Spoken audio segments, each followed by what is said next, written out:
इंसान और जानवरों के बीच प्यार की बहुत सी रियल कहानियां सुनी होगी। ऐसा ही प्यार रिका कोस्टा के रहने वाले शैडन और एक मगरमच्छ में था। 1989 में रवेंटाजो नदी के तट पर 70 किलो वजन वाले एक मगरमच्छ को मरते हुए शैडन ने देखा। मगरमच्छ की बाईं आंख से सिर में गोली मारी गई थी। वह गोली वहीं के रहने वाले एक आदमी ने मारी थी, क्योंकि वह मगरमच्छ गाय के एक झुंड का शिकार कर रहा था। शैडन उस मगरमच्छ को अपनी नाव में घर ले गया। शैडन ने उसका घर पे ही इलाज किया। इलाज के साथ उसे प्यार की भी आवश्यकता थी, तो शैडन ने अपना ज्यादातर समय उसके साथ ही बिताया। जब वह मगरमच्छ पूरी तरह स्वस्थ हो गया तो शैडन उसे वापस नदी में छोड़ आया। लेकिन अगली सुबह शैडन ने देखा वह उसके पीछे वापस आ गया था और उसके आंगन में सो रहा था। शैडन ने मगरमच्छ को अपने साथ रखने का फैसला किया और उसका नाम पोचो रखा। वह शैडन के घर के बाहर पानी में रहता था और उसके परिवार का एक सदस्य बन चुका था। 12 अक्टूबर 2011 को प्राकृतिक कारणों से पोचो की मौत हो चुकी थी। शैडन ने पूरे रीति रिवाजों से उसका अंतिम संस्कार किया। पोचो को आखिरी बार देखने काफी लोग आए थे।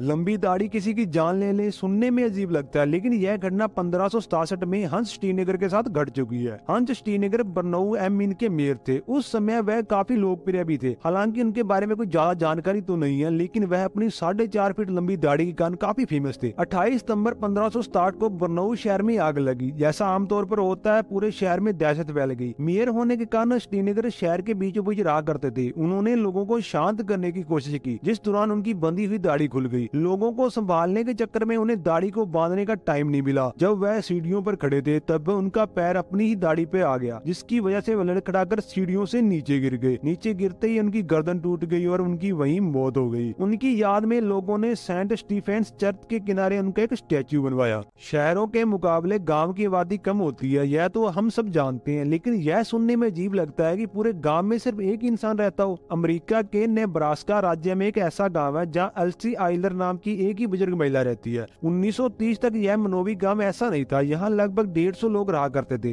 अब इस गांव में एल्सी ही रहती है। 2000 की जनगणना के अनुसार इस गांव में कुल आबादी 2 थी। एल्सी और उनके पति रूडी रहा करते थे। रूडी की 2004 में मृत्यु हो गई। 84 साल की एल्सी इस गांव में अकेली इसलिए रहती है ताकि इसके गांव को कोई भूतिया गांव न कहे। गांव का रखरखाव भी वह खुद ही करती है और पानी बिजली का $500 टैक्स भी वह खुद ही पे करती है। वह इस गांव की इकलौती नागरिक होने का मेयर, क्लर्क सब कुछ वह खुद ही है।